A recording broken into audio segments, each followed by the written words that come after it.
So I'm going to continue our discussion on call context sensitive pointer analysis, but this time I'm going to tackle fields or member values or in classes. So once again, I'm going to have this example where there's a base class which has a virtual abstract function f. There are two derived classes d1 and d2 which implement different implementations of the virtual function f. And now, just like I had a copy class in my previous example, I'm going to have a memory class in this example, which has a field, and this is the major difference, which has a field of type base, which is the memory of this class. And there it has two functions, set and get. So setM basically sets this memory element. So setM takes sm and so does m equals sm, and getM just returns the current value of m. So that's why it's called a memory class.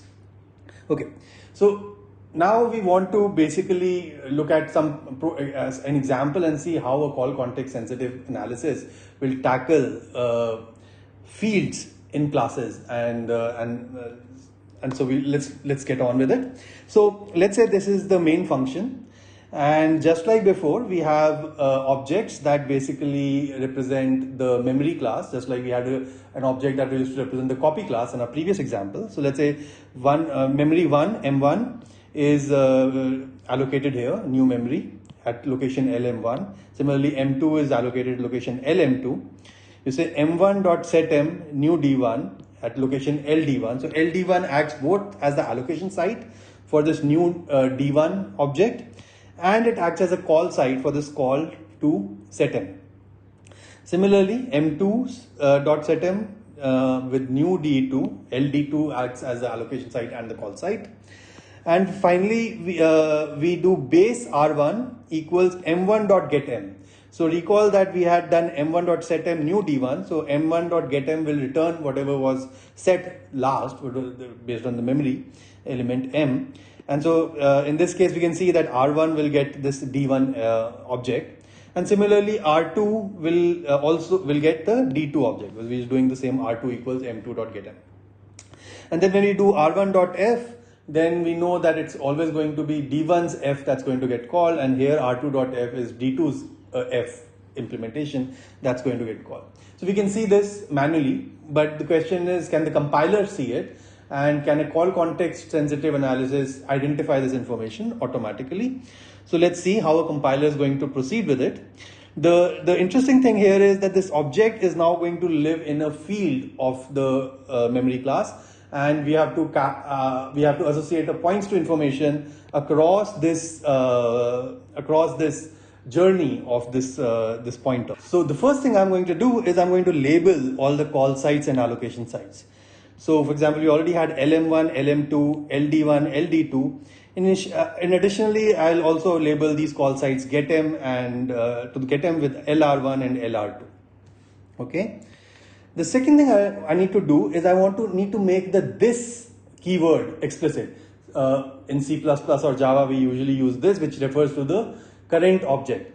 And so for example, when you say m equals sm, it actually resolves to this dot m equals sm, right? Similarly, when you say getM, it resolves to return this dot m.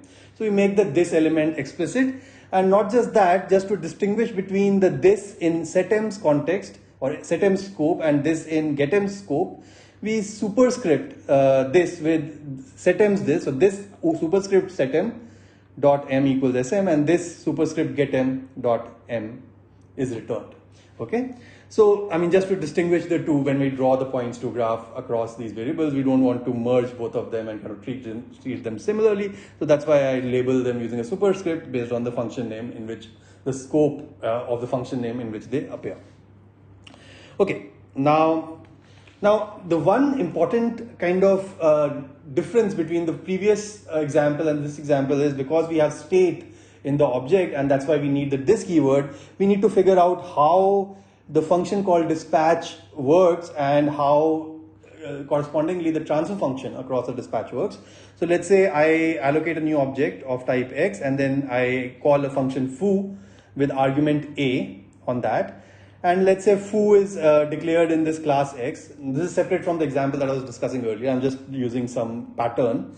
And then foo is declared here with, let's say, the formal argument b, and inside it you have some body which refers to the this keyword, just like we had in the previous example. Now notice that this function call dispatch basically involves copying the actual arguments to the formal argument, so that's b equals a, but also the receiving object, the this object, is also just treated like just another argument of this function call. In fact, one way to think about such dispatches is that the this object is the first argument of this function, of this member function call. So because it's treated just like an extra argument, the formal argument name is the this keyword, or more explicitly this foo. So this foo is the formal argument's name, and the actual argument's name, which is at the call site, is x. And so at the time of dispatch, the effective operation that's happening is that we are assigning whatever is in x to this variable, to this formal argument, this foo, just like we were assigning a to b for other arguments. So the receiving object is the first argument of the member function call in these object-oriented languages, and this foo is its formal argument name, and that's why this dispatch basically behaves like this. So this has implications on how we are going to do transfer for points to analysis. We're just going to apply the copy rule for this foo and for b while we are doing the points to analysis. For example, if I'm using the Anderson's analysis, then recall that we had this inference rule for function called dispatch, which said if small o has type capital O, where capital O is a class and small o is an object of that class, if I'm analyzing this statement, this function called dispatch statement, o.foo with argument x, t colon equals o.foo with argument x at location L, being analyzed in context C. So that means that this function called dispatch statement actually is being analyzed in context C, and this function definition exists as a part of the program. This function definition says that f is a member function of capital O, which is the class, and it takes some formal arguments, which let's say we say a, and it has some body which we say e. Okay, so when we do this dispatch, then we basically copy the value of x to a, and when we are doing the points to analysis, then a will be analyzed in the context of this function body, and which in our call context sensitive analysis with depth 1 is going to be L. So AL will be the corresponding version of A, which is going to get updated because of the points to set of X in context C. In other words, we are going to update the outgoing edges of AL using the outgoing edges of XC. Said differently, the outgoing edges of, written in a constraint form, the outgoing edges of AL should be a subset of the outgoing edges of XC. Identically, just like any other argument, this argument, as we said, is just another formal argument, and the O argument, which is the receiving object here, is yet another, is the actual argument for corresponding to this. And so just like we updated AL using XC, we're going to update this FL using OL. In other words, the outgoing edges of this FL will be updated to include all the outgoing edges of I should have said OC. Okay, this is an error. This should be OC. Okay, so it should be, because O is being analyzed in context C. Finally, because of this function called dispatch, we are going to analyze E in context L, and that's what this expression means here with the turnstile, and we had discussed this in our previous module. Okay, similarly, let's just for completeness discuss what the rule for return is going to be. So if a return statement is being analyzed in call context L, which means it must be a part of the E body inside FA equals E, then whatever B can point to will now get transferred to whatever T can point to. T is being analyzed in context C, B was being analyzed in context L, so we update TC based on BL, or in other words, we update the outgoing edges of TC using the outgoing edges of BL. In the constraint form, that means that the outgoing edges of TC must be a superset in the final solution of the outgoing edges of BL. So this is the return rule. Okay, equipped with these rules, let's just look at our example once again and see how we are going to execute our points to analysis on this example, which has a memory element stored represented as a field M inside a class. So the first two statements are just allocating new memory objects at locations LM1 and LM2 using the allocation site abstraction. That basically means M1 can point to LM1 and M2 can point to LM2. Let's assume that the main function is being analyzed in context 0. So then M1, the version of M1 that we are tracking is M10, and the allocation site that we are tracking is also LM10. So this is our points to graph because of the first statement, and this is the points to graph for the due to the second statement. So M20 points to L0 M2 because of the first two statements here. Okay, now we are going to look at this dispatch M1.setM new D1 at location LD1. Now because we allocate a new location new D1 and then we call setM, which is going to assign to SM, the formal argument SM is going to get this value S new D1. New D1 is going to be the 3 address code variable that holds the pointer of new D1 is going to point to LD1, and that's going to get be used to update SM. So SM in context LD1 will now start pointing to whatever is allocated here, the allocation site here, which was LD1 in context 0. So SM in context LD1 because of setM is now pointing to the allocation site, an abstract object represented by the allocation site LD1 in context of main, which is 0. Okay? This is because of the dispatch, because of the copy of the actual argument which holds LD10 to the formal argument SM in context LD1. So LD1. Okay. Similarly, SM LD2 points to L0 D2. That's because of the second two statements. Now we're going to execute the body of setM, and we're going to see how that behaves. So the only statement in the body is this dot M equals SM, and more precisely I should have said this setM dot M equals SM. All right, and similarly this should have been this get M. So more qualification. Okay, so this setM is dot M is equal to SM. Now recall that this is just our assignment rule. This is similar to saying that star this equals SM. So this is equivalent to saying star this, so superscript setM equals SM. Just that we are just setting one field of that object. If you are doing a field sensitive analysis, we'll track what that field is. If you are not doing a field sensitive analysis, then that's just equivalent to saying that you're just setting the contents to that. This is a different matter that only part of the contents are being set to it, but we're going to just assume that the whole thing can also contain the pointer. All right, that's a over approximation, or that's a conservative analysis. So using that, we are going to say, okay, so but before that, I mean, we don't have the points to set for this set M. So just like we identified the points to set for SM LD1, we need to identify the points to set for this set M, and that's our next thing. So this set M. So this setM in context LD1, because that's where we are analyzing setM, is now whatever the receiving object was at the call site, which is M1, and whatever it was pointing to. M10 was pointing to L0 M1, so now this setM LD1 can also point to L0 M1. Similarly, this setM LD2 can also point to whatever M20 was pointing to, and that's L0 M2. So this is our new points to graph because of the function called dispatch.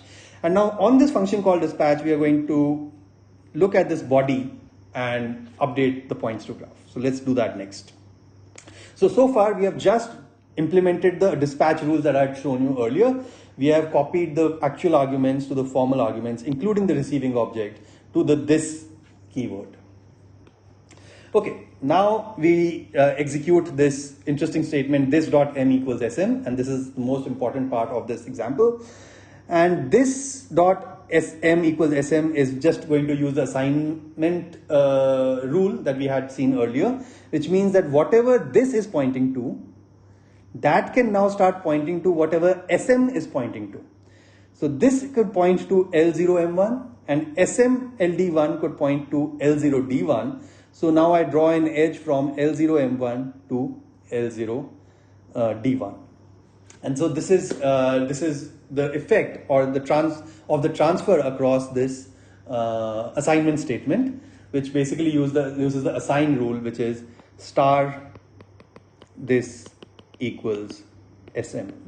This dot m equals sm is analogous to saying star this equals sm in a field insensitive analysis. If we were doing a field sensitive analysis, however, then we would additionally label the edge with the field name, which is m. Recall that field sensitive analysis can only be done for safe languages, and if it's an unsafe language, then maybe you don't want to do a field sensitive analysis. It doesn't matter. The discussion or the example remains the same. It's just that the label would have been removed. That's all. Similarly, for M2, we'll draw an edge because of the transfer across the second. When we analyze set M in this context LD2, then we say that there's an edge from L0M2 to L0D2. Okay, and optionally labeled with M depending on whether we're doing a field sensitive analysis.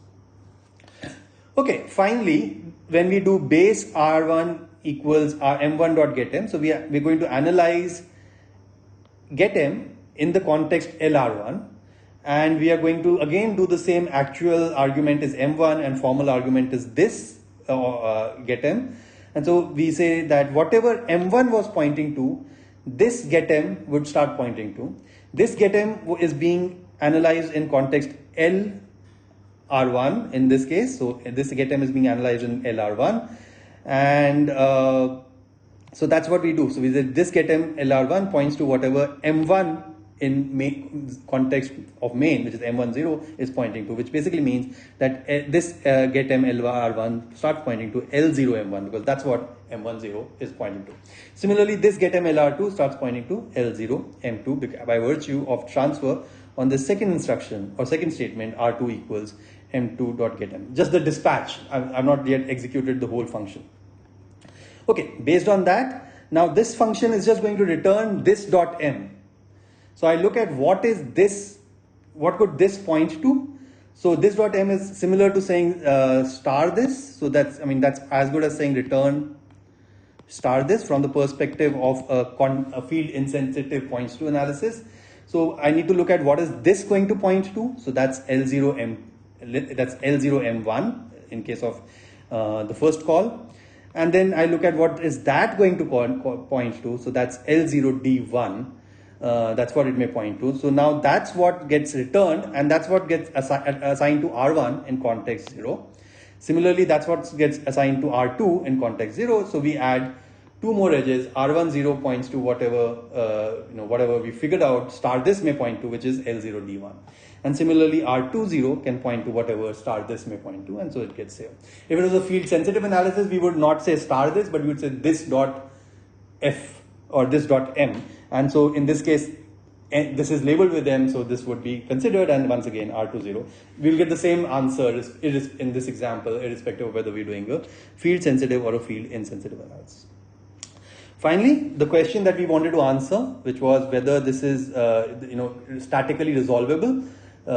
We can see that indeed with a call context sensitive analysis of depth 1 for this example, we are able to say confidently at compile time that R10 can only point to an abstract object L0D1, which is of type capital D1. So this must be calling D1's F. Similarly, R20 can only point to an object which is of L0D2, which is of type D2. So this must be calling D2's F. And so we are able to resolve a virtual function call statically in this example. The key difference between this example and the previous example is the modeling of the field M, and notice that we are just modeling a write or read to a field as a write or read to the receiving or to the actual object that contains that field. So this is just like we were dealing with structs in C, we are going to deal with these fields in an object-oriented language like C++ or Java.